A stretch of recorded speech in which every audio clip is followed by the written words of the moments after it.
Un autre des grands rites dont j'aimerais vous parler aujourd'hui et que malheureusement nous ne vivrons pas à cause du décret que la Congrégation pour le culte divin et la discipline des sacrements a pris dernièrement en raison de l'épidémie, c'est le lavement des pieds. Vous le savez, c'est d'ailleurs cet évangile que nous lisons pour nous rappeler de l'institution par notre Seigneur de l'Eucharistie. Le Sauveur, aujourd'hui, après avoir lavé les pieds à ses disciples, leur a dit « Savez-vous ce que je vous ai fait? Vous m'appelez Maître et Seigneur et vous dites bien, car je le suis. Si donc je vous ai lavé les pieds, moi, Maître et Seigneur, vous devez, vous aussi, laver vos pieds les uns aux autres, car je vous ai donné l'exemple, afin que, comme je vous ai fait, vous fassiez aussi. » L'Église a recueilli et mis en pratique cette parole. Et quoique fondamentalement ce précepte ne soit pas, entre guillemets, formulé comme un commandement, l'Église l'a toujours reçu comme un commandement. Faites cela, faites-le vous aussi les uns aux autres. À l'origine du christianisme, cette action était en fait une action de charité toute simple et elle était très fréquente. Saint Paul, quand il énumère les qualités de la veuve chrétienne, recommande d'ailleurs à Timothée d'observer si elle a été empressée, et je le cite, à laver les pieds des saints. C'est ce qu'on voit dans sa première lettre à Timothée. C'est-à-dire à laver les pieds des fidèles. Nous voyons en effet que finalement cette pieuse pratique, en usage au temps des martyrs et même plus tard dans les siècles de paix, eh bien, les actes des saints des 6 premiers siècles, on voit cette pratique qui est continuée partout dans l'Église. Les homélies et les traités des pères de l'Église y font d'ailleurs 1000 allusions. Dans la suite, la charité peut se refroidir ou les mœurs évoluer et on tend à oublier cet acte que le Seigneur nous a donné en exemple. Il ne se pratique plus globalement que dans les monastères. Toutefois, de grands exemples nous ont été donnés au cours des siècles par nos monarques, à commencer par une figure qui ici nous parle éminemment. Je parle bien sûr de Saint Louis, roi de France, qui lavait les pieds des malades. Comment ne pas être sensible aujourd'hui à l'exemple de Saint Louis lavant les pieds des pauvres et des malades?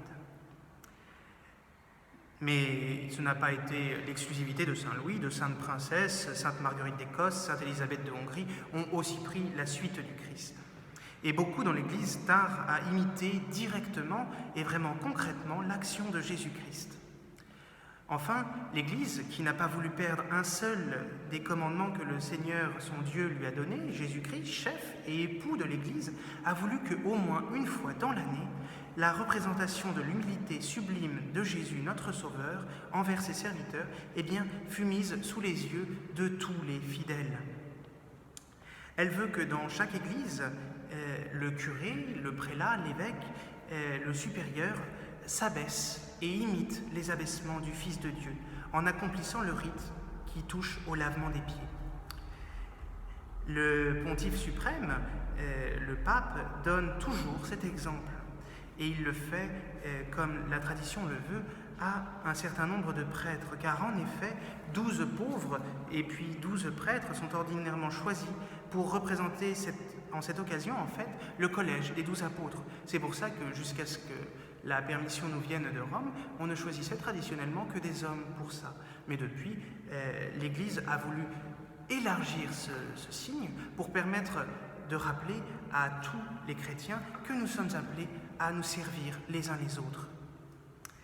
La cérémonie du lavement des pieds, elle porte aussi un autre nom. On l'appelle mandatum, à cause du premier mot de l'antienne que l'on chantait à ce moment-là. Je peux vous la donner. Mandatum novum do vobis, je vous donne un commandement nouveau, qui est que vous aimiez les uns les autres comme je vous ai aimé, dit le Seigneur. Voilà donc pourquoi cette cérémonie s'appelle aussi le mandat. On fait cette cérémonie du lavement des pieds après d'ailleurs l'évangile qui nous raconte cette institution, cette action du Sauveur. Et c'est pourquoi le célébrant se dépouille de sa chasuble et il reçoit le grémial. Et il se dirige alors vers ceux dont il doit laver les pieds. Il s'agenouille devant chacun d'entre eux et baise leurs pieds droits après les avoir lavés. Pendant ce temps-là, eh bien, le chœur chante et il nous rappelle que là où le service et le don de soi est présent, Dieu est présent. Voilà ce à quoi le signe du lavement des pieds nous appelle, à nous donner les uns aux autres. Alors il est évident qu'aujourd'hui, pour des raisons sanitaires, nous ne pouvons pas vivre ce lavement des pieds. Mais rien ne nous empêche dans nos maisons, dans nos paroisses, de nous laver spirituellement les pieds les uns aux autres, c'est-à-dire de nous donner les uns aux autres par la prière, par la charité, par la patience, car j'imagine qu'il en faut pour tout le monde, nous qui sommes confinés, et par le fait de ne pas oublier ceux qui pourraient avoir besoin de notre aide ou de notre charité.